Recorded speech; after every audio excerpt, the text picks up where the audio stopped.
네, 오늘은 그리스도를 본받아 30번째 시간입니다. 하나님의 말씀은 로마서 5장 19절, 요한복음 16장 8절에서 9절, 시편 62편 5절, 누가복음 7장 41절에서 42절, 마태복음 19장 16절에서 21절, 요한복음 13장 16절, 누가복음 6장 40절, 히브리서 12장 1절에서 13절, 고린도 후서 12장 1절에서 10절의 말씀을 가지고 증거하겠습니다. 오늘도 그리스도를 본받아 세 가지를 가지고 말씀을 드리겠습니다. 첫 번째, 본성의 부패함과 하나님의 은혜의 역사입니다. 우리 믿는 자를 이제 그리스도인이라고 부르는데, 여러분은 어떻게 그리스도인이 되었습니까? 복음이 무엇인지 알려는 사람은 먼저 죄가 무엇인지를 알아야 합니다. 죄 문제를 분명히 볼 때만이 구원이 무엇인지를 알 수 있기 때문입니다. 다시 말해서 본성의 부패함을 먼저 본 다음에 하나님의 은혜의 역사를 분명히 알 수 있는 겁니다. 이것이 정상적인 순서입니다. 그래서 빛이 비추어 나를 볼수록 나는 더럽다, 가증하다, 추악한 죄인이라고 이렇게 고백을 하게 되는 것입니다. 그래서 우리는 이 죄와 죄들의 차이를 구분할 줄 알아야 구원이 뭔가를 분명히 알 수가 있습니다. 죄는 당신으로 범죄케 하기 위해 당신 속에서 지배하는 능력이고, 죄들은 밖으로 범한 낱낱의 죄들을 가리키는 것입니다. 그래서 죄들은 행위이기 때문에 사함받아야 되고, 죄는 우리를 유혹하고 범죄케 억압하고 강요하는 것으로서 해방받아야 되는 것입니다.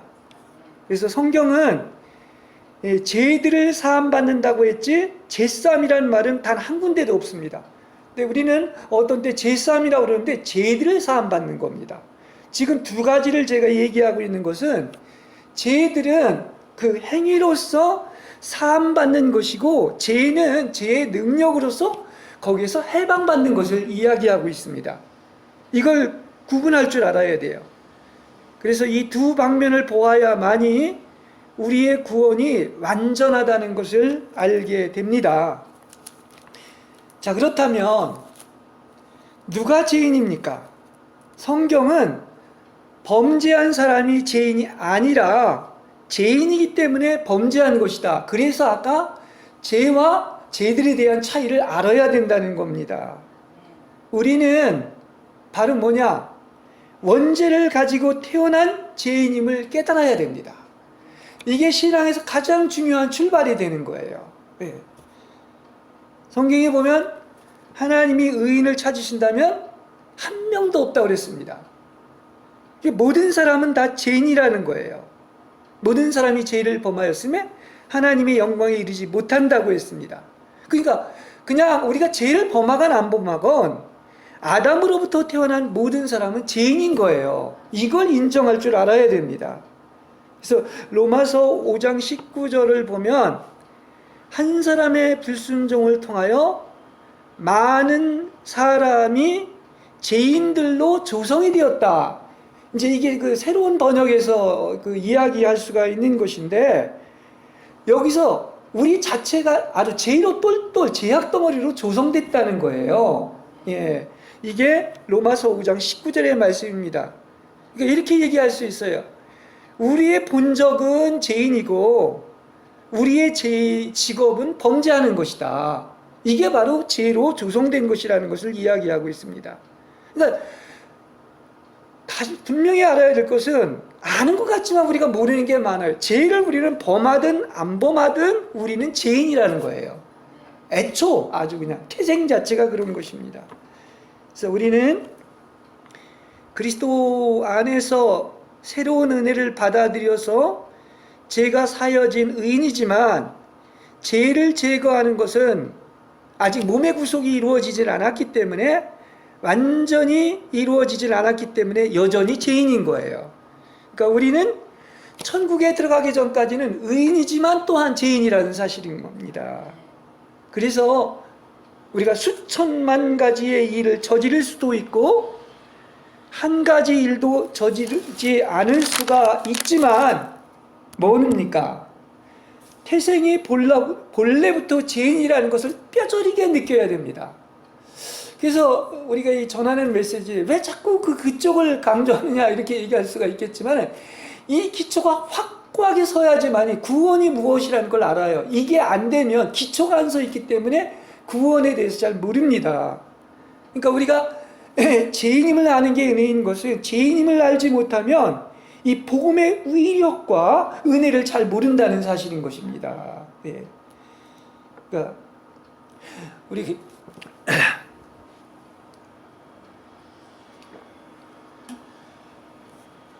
우리가 죄인이 범한 죄들을 말할 때 구약에서 특별히 주의해야 하는 죄는 물론 신구약이 똑같지만 하나님을 사랑하지 않는 것이고 신약에서 특별히 강조하고 주의하는 한 가지는 바로 뭐냐? 결국은 주님을 믿지 않는 겁니다. 그게 기본인 거예요. 그러니까 막 이런저런 그 간음이나 도적질이나 살인 등 그 더러운 죄를 범한 것이 아니라 바로 뭡니까? 가장 중요한 것은 여러분이 하나님에 대하여 어떠한 관계 속에 있느냐 이것이 중요하다는 사실입니다. 그래서 신약은 특히 50여 군데에서 누구에게만 영생이 있다? 믿는 자에게 영생이 있다고 말씀한 것을 볼 수 있습니다. 이게 왜 중요하냐면 지옥에 가는 것은 살인이나 간음 때문에 가는 게 아니에요. 다시 말하면 믿지 않는 자가 유죄 판결 받고 지옥 간다는 얘기예요. 결국은 그렇습니다. 그러니까 믿느냐 그것이 그렇게 중요한 겁니다. 믿지 않는 자에게는 항상 하나님의 노하심이 그 위에 있는 거예요. 그래서 가장 큰 죄는 믿지 않는 게 가장 큰 죄인 것을 알 수가 있습니다. 성령이 오셔서 하는 일 중에 하나가 죄에 대하여 책망한다고 하는 말이 있죠. 의에 대해서 또 이렇게 심판을 하거나 이렇게 죄에 대해서 책망하고 세상에 대해서 책망한다고 하는데 요한복음 16장 9절에 보면은 죄에 대하여 책망한다. 다시 말하면 죄에 대하여라 하면 다른 어떤 죄들을 얘기한 것이 아니라 바로 분명히 한 가지를 얘기하고 있는데 저희가 나를 믿지 아니한 것이다. 이걸 분명히 이야기를 해주고 있습니다. 다시 말해서 주 예수님과 정상적인 관계를 맺지 않는 것, 믿지 않는 것이 성경은 가장 큰 죄라고 하는 거예요. 그리고 그것이 이미 심판을 받은 것입니다. 신약에서 가장 중요한 것이 믿는 자에게 영생이 있다고 반복했는데 가장 큰 죄는 뭐다? 믿지 않는 것이다. 그것을 이야기하고 있습니다. 그래서 우리는 하나님을 사랑하지 않는 것이 근원적인데요. 주 예수를 믿지 않는 것이 가장 큰 죄임을 아시기를 바랍니다.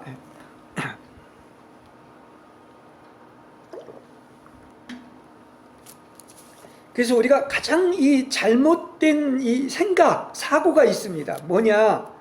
선을 행하지 않았기 때문에 죄인이라고 하는 것은 우리의 머릿속에서 제거해야 될 아주 가장 나쁜 것이라고 얘기를 할 수가 있습니다. 왜 그랬습니까? 선을 행하고 행치 않는 문제가 아니라 가장 큰 죄는 예수를 믿지 않는 것이 큰 죄라는 거예요. 거기서부터 출발하고 나중에 그리스도가 내 안에 살 때 선을 행하고 안 하는 문제예요. 이걸 알아야 됩니다. 근데 우리는 잘못 생각하면 자꾸 초점을 행위에 맞추고 사람한테 맞춥니다. 누구한테 맞추라는 것입니까? 그리스도에게 맞추라는 얘기예요. 이것이 바로 율법과 복음의 이야기인데, 이걸 분별한다는 것은 정말 신앙에 그 깊이가 있고 연륜이 있어야 됩니다. 저 자신도 잘 모를 정도입니다. 예. 그래서 사람은 하나님을 떠난 즉시 죄인이 되었다고, 이 사실이 가장 중요한 거예요. 그렇습니다. 아, 하나님을 떠난 게 죄구나. 뭐 이런 죄를 포함한 것은 그건 죄인이기 때문에 나타난 어떤 열매들인 것이고, 본질은 그게 아니구나 하는 것을 알 수가 있습니다. 그래서 이렇게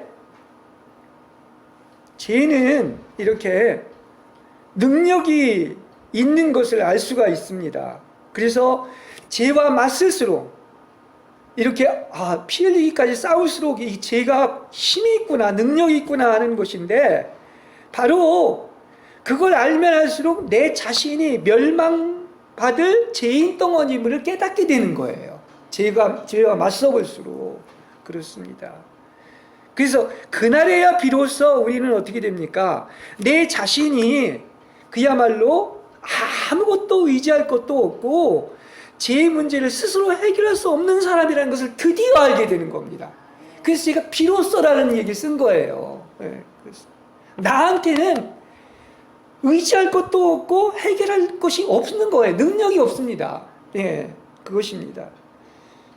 그래서 구약에 보면 여러 차례 구원은 누구에게 속했다? 여호와께 속했다고 얘기를 하고 있어요. 수십 번 얘기하고 있습니다. 이 말은 뭐냐? 구원의 일이 있어서 사람에게서 시작되지 않는다는 겁니다.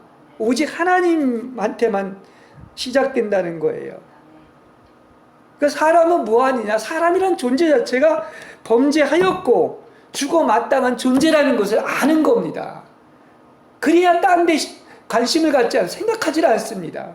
유일한 방법이 바로 뭐겠습니까? 하나님께서 바로 우리를 구원하려는 생각을 먼저 가지셨다는 거예요. 그래서 왜 구원은 여호와께 속하여 있는 것입니까? 가장 큰 원인은 나의 죄와 상관없이 하나님은 사랑이시고 동시에 우리를 사랑하시기 때문에 그래서 구원이 이루어진 거예요. 그래서 믿음이지 행위로 된 것이 아니라는 걸 얘기하는 것입니다. 쉽게 얘기하면 사람은 영원히 죄가 있다는 겁니다. 그리고 하나님은 우리를 사랑하신다는 거예요. 그것이 중요한 거예요.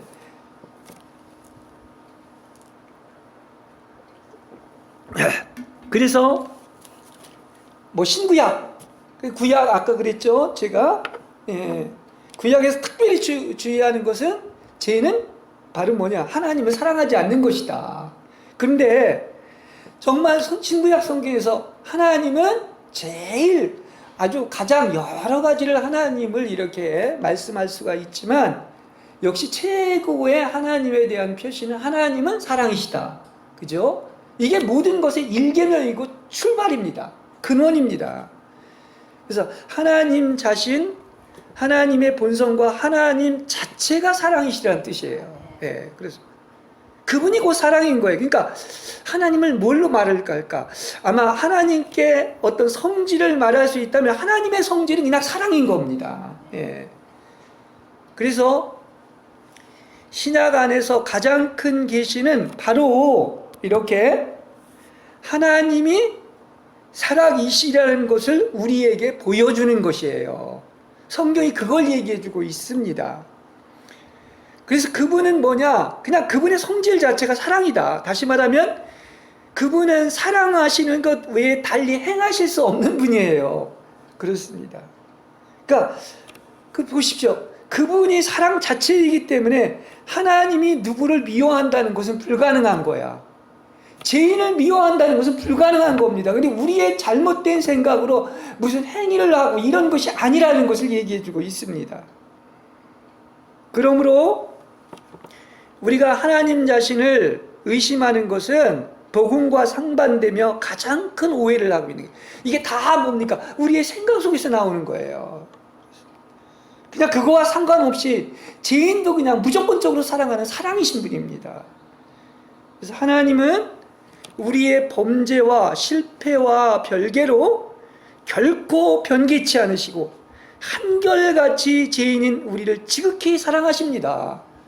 그래서 요한복음 3장 16절에 보는 것처럼 그냥 뭡니까? 이처럼 우리를 사랑하사. 그게 언제예요? 우리가 죄인일 때. 바로 그런 거예요. 그걸 알 수가 있습니다.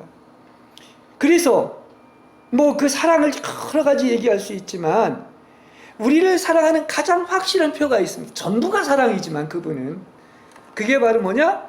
죄 문제를 해결해 주시려고 십자가에서 죽으신 겁니다.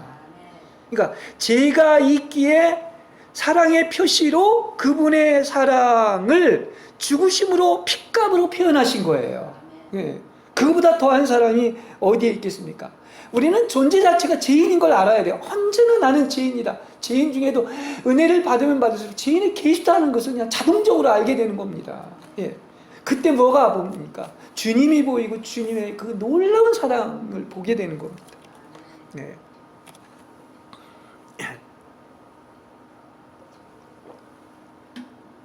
그래서 하나님에게 이제 사랑이 있을 때 바로 뭐냐? 은혜의 문제가 생기는 겁니다. 그래서 은혜가 있는 거예요. 하나님 아버지의 사랑, 그리스도의 은혜. 그래서 사랑과 은혜가 연관되어 있는데 만일에 사랑의 표시가 없다면 은혜를 이룰 수가 없습니다. 이게 무슨 얘기냐면 은혜는 표현된 사랑이에요. 예. 그러니까 이 사랑이 당신에게 역사할 때 그것이 즉시 뭐가 된다? 은혜가 되는 겁니다. 사랑이 표현될 때 은혜가 된다는 사실을 얘기해 주고 있는 것입니다. 예.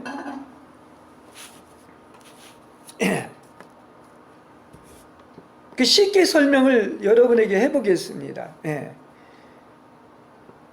이 사랑이 여러분에게 역사될 때 은혜인데 예를 들어서 어떤 형제가 어떤 필요가 있다는 것을 알고 불쌍히 여기는 마음, 그 사랑의 마음은 있지만 먹을 것이나 입을 것을 주지 않는다면 그것은 사랑한다고 말할 수 있을 뿐 그에 대해 은혜가 있다고 말할 수는 없는 겁니다.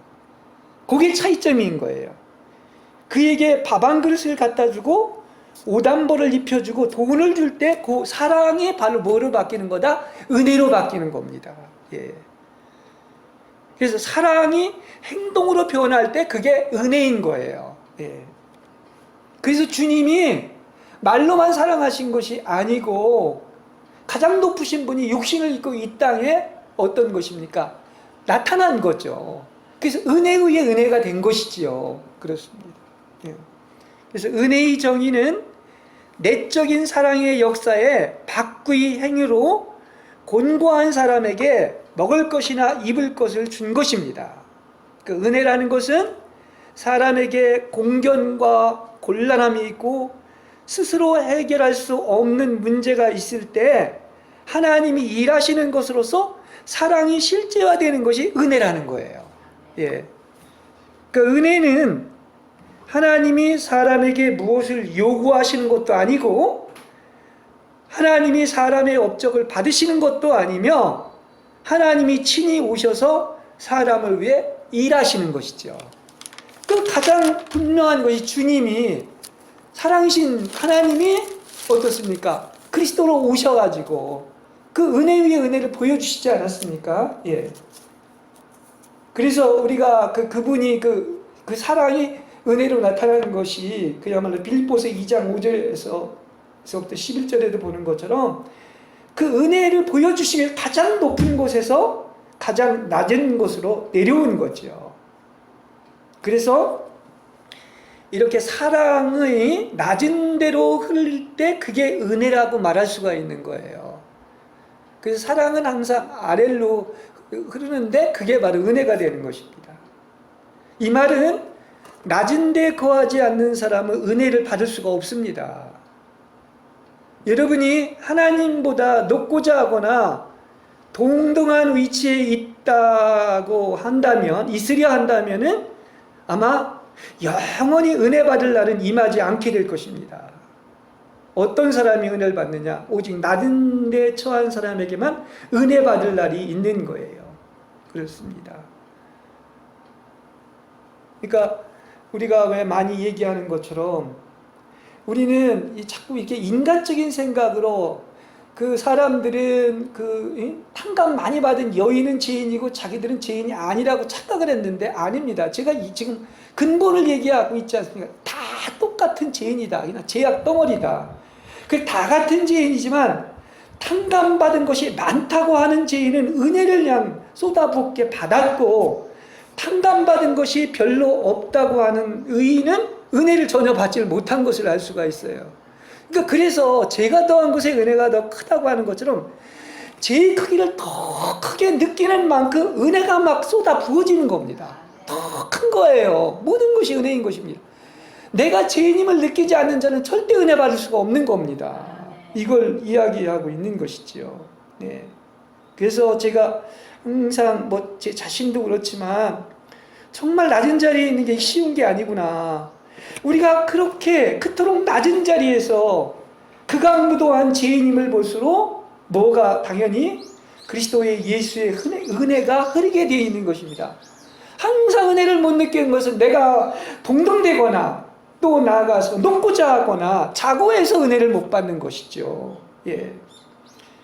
그 낮은 자리에 있으면 죽어 수십 번, 수백 번 지옥 가도 마땅한데 이렇게 은혜를 베풀어 주셨기 때문에 그 은혜가 너무나 크기에 죽어도 잊지 못하는 거예요. 그렇습니다.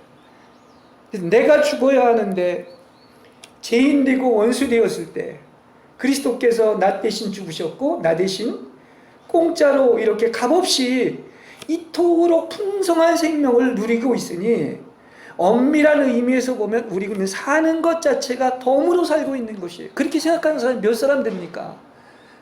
벌써 죽었어도 수십 번, 수백 번을 지옥 갔어야 되는데 덤으로 살고 있는 거예요. 그러면 다 은혜예요, 모든 게. 그렇지 않습니까? 그러니까 낮은 자리에 서 있는 겸손한 사람은 모든 것이 그래서 은혜가 되는 겁니다. 모든 것이 고맙고 감사할 따름인 것입니다. 모든 것이 은총만으로 옵니다. 그러니까 내가 병든 죄인이라는, 내가 의인을 부르러 온 게 죄인을 부르러 왔다고 하면 내가 병든 자, 죄인이라는 것을 본 자만이 바로 은혜이신 그리스도만을 바라보고 의사이신 그리스도만을 바라보는 거예요. 은혜는 어떤 사람의 죄과나 사람의 공적이나 사람의 책임과 무관한 겁니다. 항상 그런 것입니다. 어떤 행위가 아닙니다. 그 포인트는 어떤 것입니까? 오직 그리스도만으로. 그리스도만 바라보는 거죠. 그렇죠? 그리고 모든 것이 은혜라는 사실입니다. 자, 그 다음 두 번째.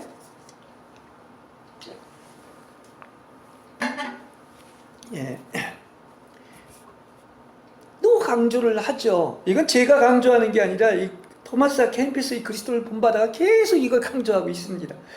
그리스도를 본받아 자신을 부인하고 십자가를 짊어지는 것입니다. 지금 계속 얘기하지만 우리 근본 태생이 죄인이라는 사실을 알아야 됩니다.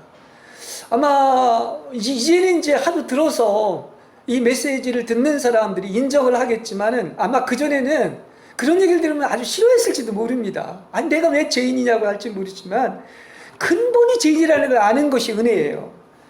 그래서 제가 심판받고 지옥 가는 것을 이제는 어떻게 됩니까?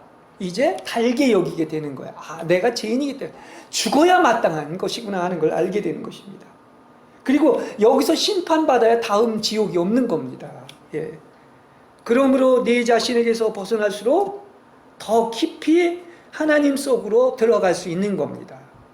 내 자신을 버리고 자신을 부인할수록 하나님과 더 깊이 하나 될 수 있고 그 어떤 이의적이나 불평 없이 하나님의 뜻을 전적으로 따르는 것을 기뻐하게 될 것입니다. 네.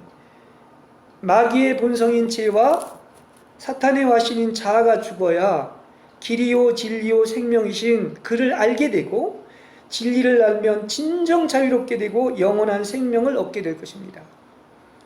그래서 우리가 계속 성경에서 이렇게 여러 가지 얘기하는 것처럼 생명 안으로 들어가고자 하면 계명을 지키라고 그랬죠. 하나님의 계명을.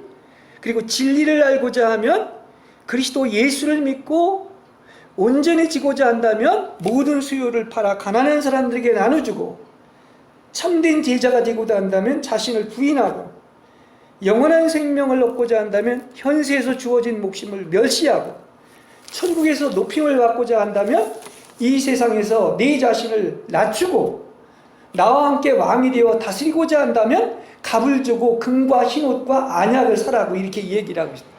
뭐 성경이 여러 가지 이 얘기를 하고 있지 않습니까? 이게 이제 그리스도를 본받는다는 것인데, 그리스도를 본받는다는 것은 사실 그냥 쉽게 설명을 한다면 주께서 세상에서 사신 것처럼 살면 됩니다.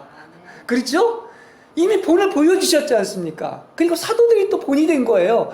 그래서 본받는다면 그 길을 따라가는 겁니다. 주님이 사신 대로 살고 제자들이 산 대로 사는 거예요.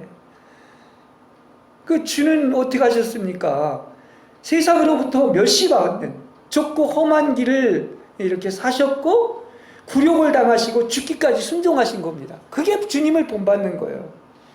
그 성경에 보면 뭐 누가복음 6장 40절이나 요한복음 13장 16절에서 보면 종이 주인만도 못하다고 그랬죠.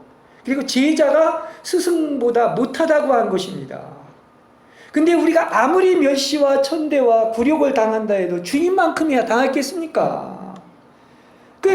우리가 종이고 또 안 나가서 제자인데 그분보다 못하다고 했는데 우리가 주가 겪으신 것을 어찌 종이 겪지 않으려 수가 있는 것입니까? 그렇죠? 그래서 우리가 그리스도를 본받는 것처럼 섬기고 낮아지고 희생 제물로 드려지는 것보다 복된 것은 없습니다. 주님이 하신 가장 그것이 바로 그런 거 아니었습니까? 그렇죠. 그래서 그렇다면은 우리는 제자고 종이기 때문에 하나님이 우리에게 주어진 것들을 달게 받으시는 여러분 되시기를 바랍니다. 주님은 나 같은 것을 위하여 그렇게까지 말로는 표현할 수 없는 형극의 그런 십자가의 고통과 핏값을 치르셨는데 우리가 당하는 것들이 뭐라고 그걸 불평하고 따집니까? 그럴 수가 없는 것이죠. 그래서 바로 하나님을 사랑하는 것은 말이 아니라 제가 그전에도 몇 번 했지만 그냥 말로만 십자가 얘기하는 것이 아니라 십자가에 못 박히고 십자가에 쏟아지는 주님과 같은 굴욕을 감당하는 사람인 것입니다. 진짜 십자가를 진다는 것은 주님이 굴욕을 당했잖아요. 그렇죠. 온갖 모욕과 멸시와. 근데 우리가 그런 굴욕을 감당하는 거예요. 그게 바로 뭡니까? 그게 십자가를 지는 거예요. 예.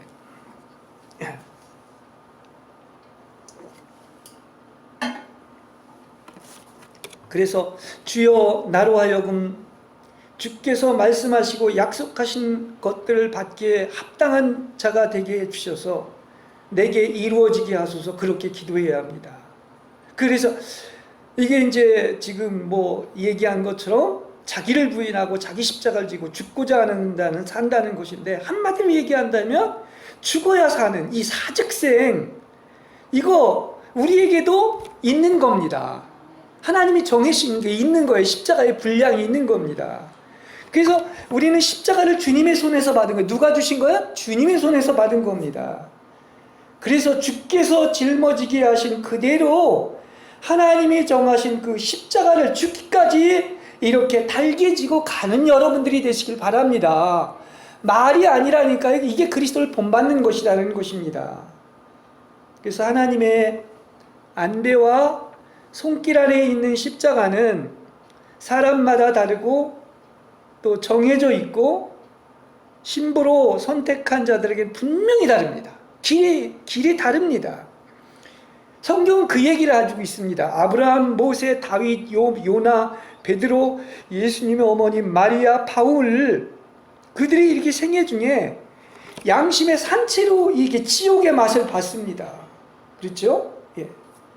근데 우리도 정말 이래야 그게 그 십자가를 지는데 이게 어떤 축복의 어떤 바로미터예요. 그리고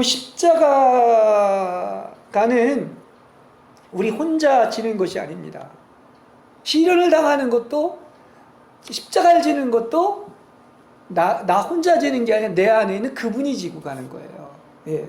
멍에도 같이 진다고 그러지 않았습니까? 시련도 같이 당하는 것이죠. 그래서 예수님이 허락하시고 함께 지고 가시며 사랑과 은혜로 넉넉하게 이기게 하십니다. 뭐 체험하고 맛을 봐야 알지 않습니까? 그래서 그 주님이 거기에 함께 하시고 동행하시면서 하나님을 알게 하는 겁니다. 이런 게 없으면 몰라요, 하나님을. 그래서 여러분은 정말 성경 로마서 8장에 넉넉히 이긴다고 했는데, 여러분 정말 주님을 위해서 온종일 죽음에 넘겨지며 도살할 양처럼 여겨졌습니까? 근데 그런 경험을 하면서 그분의 사랑으로 넉넉히 이긴다. 그분의 이걸 체험해야 하는 거 아니겠습니까? 그렇습니다. 그래서 예수님이 우리와 함께 가시면서 우리를 위해 싸워주시고 이기게 하시죠. 그래서 우리는 그냥 뭐 하면 됩니까? 그냥 예수님을 따라가면 되는 거예요. 그때 십자가에서 동행하시는 하나님을 만나게 되는 거예요. 아무 일이 없을 때보다, 막 내가 즐겁고 어려울 때보다 사실은 그때 가장 우리와 함께 하셨고 주님께서 나와 동행한다는 것을 알게 된단 말이에요. 예. 그래서 우리가 용감하게 싸우다가 죽을 각오를 한다면 반드시 살게 될 것이지만, 그렇지 않고 나 하나 살자고 한다면 죽을 것입니다. 그래서 이렇게 정말 죽을 각오, 사즉생, 살면, 아니 죽으면 살 것이라고 하는 이런 어떤 반드시 산다고 하는 이것을 안다면 어느새 우리는 그것을 통하여 낙원에 이르게 되는 아주 척경에 들어가는 겁니다. 그런데 나 하나 살자고 십자가로부터 도망쳐서 우리의 영광을 욕되게 해서는 안 됩니다. 이게 어떤 것입니까? 날마다 우리의 생활에서 적용돼야 되는 겁니다. 그렇습니다.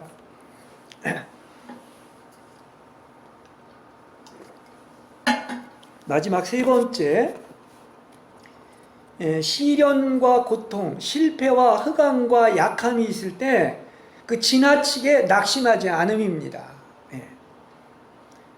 우리가 시련이나 고난을 당하거나 약할 때 오히려 뭡니까? 은혜를 알게 되는 거예요. 왜냐? 주님이 아니면 그런 시련을 통과하지 못합니다. 근데 시련을 통과하고 나면 그게 하나님의 은혜인 걸 아는 거예요. 믿음도 알게 되는 것이고, 그러니까 하나님을 체험하는 거죠. 그래서 주님이 우리를 이 약함이나 고통 가운데 두신 것은 바로 그로 은혜를 알기 위한 것을 아시기를 바랍니다. 이런 것들을 통하여 뭡니까? 하나님에 대한 인식, 하나님에 대한 이해의 기조가 형성되는 거예요. 그러니까 하나님을 제대로 알려면 이 신관이 형성되는 것인데, 이 그리스도가 조성되는 것인데, 이게 바로 뭡니까? 이러한 것들을 통하여 주어진 어떤 시련, 고통, 약함, 이런 것들을 통하여 그 하나님에 대한 정확한 것을 이제 하나님을 알게 되는 겁니다. 하나님이 우리를 여러 가지 환경 가운데 두사 여러 가지 시련을 겪게 하시고 매일 하나님에 의해 시련을 통과하게 하는 훈련을 하시는 이유는 바로 뭡니까? 조금씩 그리스도에 대한 새로운 인식을 갖게 되는 겁니다. 그래서 우리는 다방면에서 시련을 받을수록 다방면에서 말씀이신 그리스도의 말씀을 소유하게 되는 것입니다. 바울이 그냥 말씀의 사역자가 된 게 아닙니다. 아마 어떻게 보면 인간이 겪어야 많은 것들을 겪었어요. 다윗도 마찬가지죠. 그렇게 엄청난 말씀을 이렇게 쏟아낼 수가 있었던 것은 그걸 겪었기 때문에 그런 것이지요. 그렇습니다. 그래서 광야는 공과를 배우고 과연 하나님을 사랑하는지 테스트하는 곳으로서 이렇게 하나님에 대한 인식은 훈련을 통해서 이루어진단 말이에요. 그렇죠? 그래서 왜 하나님은 끊임없이 시련과 약함과 할 수 없음 가운데 우리를 두실까요? 바로 이것이 안에 그리스도로 조성하기 위함인 것입니다.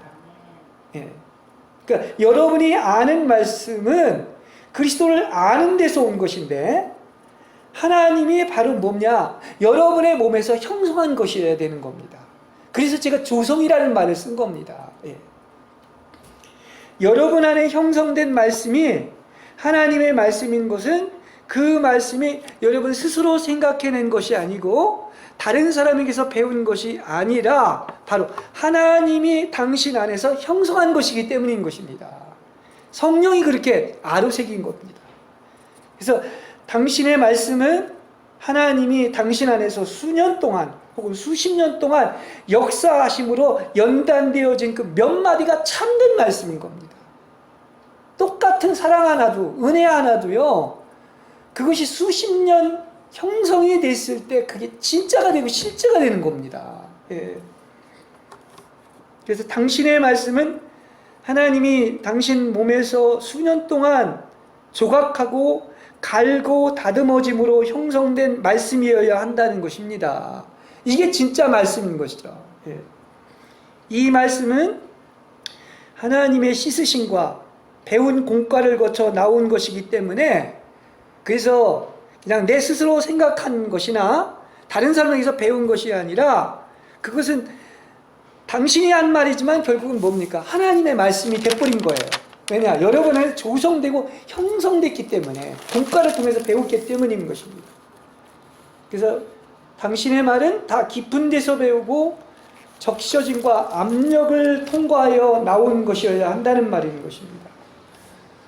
그래서 어떤 종류의 사람이 어떤 종류의 시련을 받았으며 어떤 종류의 훈련이 있었는가에 따라서 어떤 종류의 말씀이 나오는 것이다, 이렇게 얘기를 할 수가 있습니다.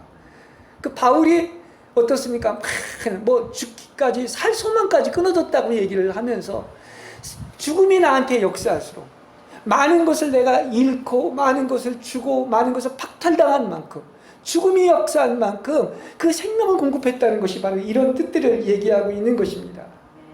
그러니까 내가 얼마나, 우리는 더러운 죄인이라는 것을 여기는 자가 얼마나 되겠습니까? 여전히 그렇게 생각을 안 하죠. 하루에도 이것을 우리는 알아야, 그때그때마다 나 같은 죄인은 없다고 하는 것을 알아야 됩니다. 더러운 곳에서는 더러운 것이 나오는데, 죄인임을 모른다면 더러운 게 나오면서 의인이라고 생각하는 거예요. 그러나 자신이 다 죽은 사람들은 거기서 뭐가 나옵니까? 자기가 죄인이기 때문에 나올 게 없어요. 그리스도밖에 안 나오는 겁니다. 그렇죠? 이렇게 말씀은 시련과 고통과 실패와 흑암으로부터 산출되는 것입니다. 그러므로 하나님을 알고자 하는 사람은 하나님이 우리를 그런 상태로 이끄시는 것을 두려워하지 마시기 바랍니다. 사랑하는 자에게 오히려 그런 길로 인도하시는 거예요. 예. 특히 하나님의 말씀이 내 안에 조성되기를 원하고 실제가 되기를 원하는 사람은 하나님 앞에서 시련과 고통과 실패와 흑암이 올 때마다 주여 당신이 또 내게 말씀을 주셨습니다, 이렇게 말하시길 바랍니다. 아, 나한테 하나님이 말씀을 주시려고 하시는군요. 예.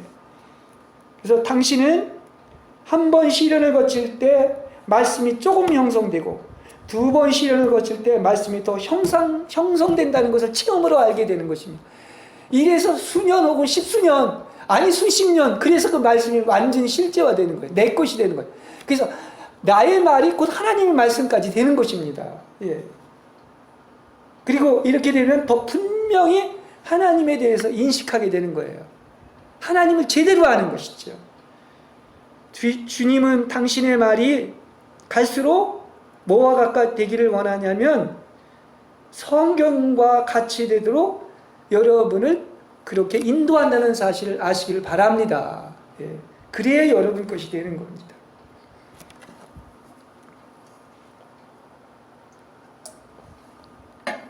우리는 연약할 때 그런 생각을 많이 할 수 있죠. 여러분 중에는 나를 왜 이토록 시련하고 고통과 약함과 아무것도 없는 이런 상태를 계속해서 두실까, 이렇게 몰라서 낭망할 때도 있고 무력함에 있을 때도 있는 것입니다.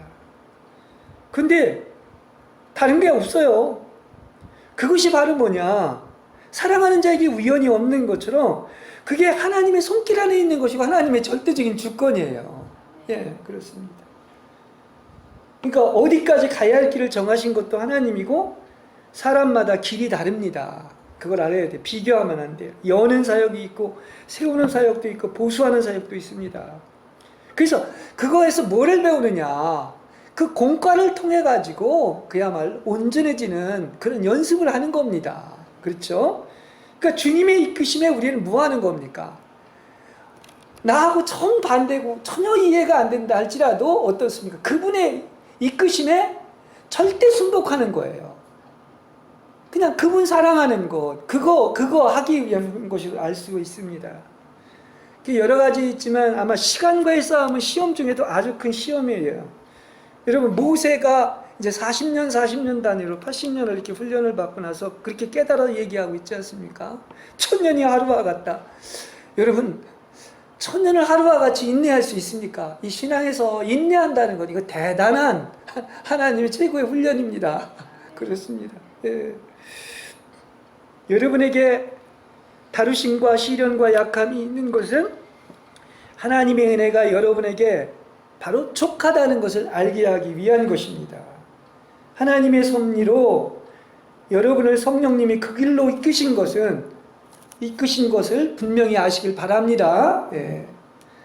왜 누구는 다 주님께 쓰임받고 주님의 축복하심도 있는데 당신만은 거기에 포함되지 않고 모든 것을 잃은 것 같고 버려진 것 같습니까?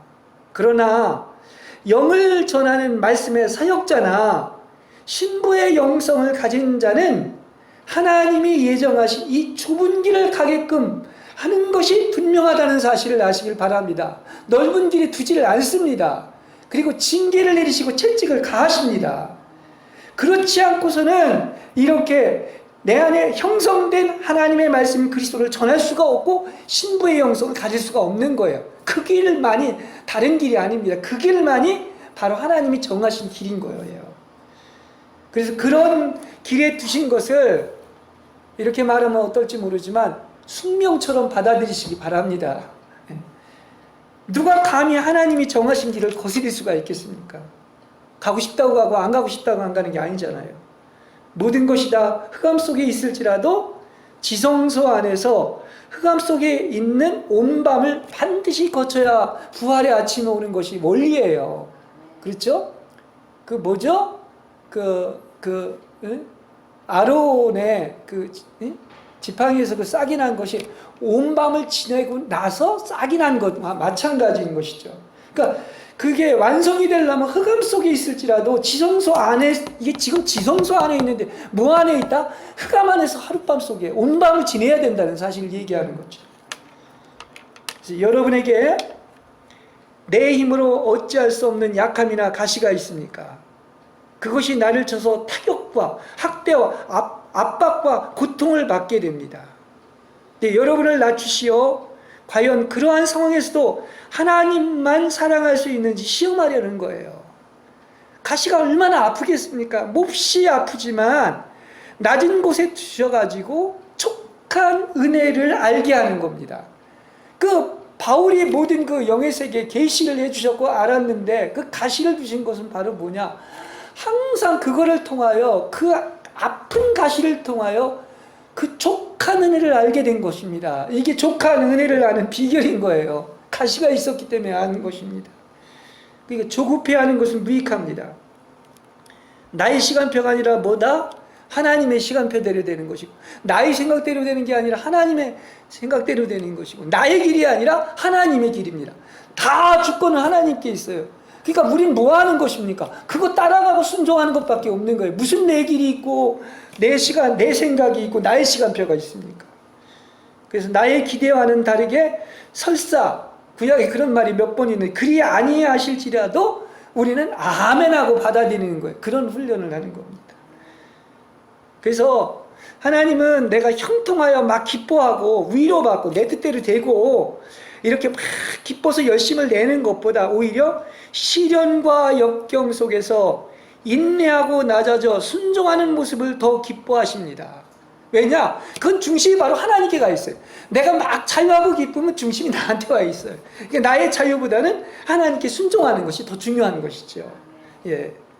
그렇기 때문에 그것보다 더한 환난이 와도 여러분이 좌절하고 절망할 일이 결코 아닌 것은 신부에게는, 하나님이 사랑하는 자에게는 이런 일들이 바로 왜 일어나는 것이다, 여러분의 유익을 위해서 일어난다는 사실을 아시기를 바랍니다. 그래서 아름다운 신부로 탄생되는 거예요. 예. 그래서 그분의 성품이 우리 안에 조성되는데 이러한 불보다, 정화의 불을 통과하는 것보다 좋은 도구는 없는 것입니다. 그러니까 자꾸 우리는 용도에 치우치고 그런 생각을 하는데 사랑입니다. 주님과 같은 십자가를 진다는 게 뭐냐? 주님과 같은 굴욕을 감당할 수 있다면 그것이 위대한 사랑의 완성으로 이 십자가의 사랑의 원리는 모든 지향점이 어디에 있다? 우리의 유익을 위한 것이고 결국은 구원의 왕국으로 사랑으로 영원한 초소를 건축하는 데 있는 것입니다. 그러니까 이 모든 것이 합력해 서로를 이룬다고 했는데 다 뭐를 위한 것이다?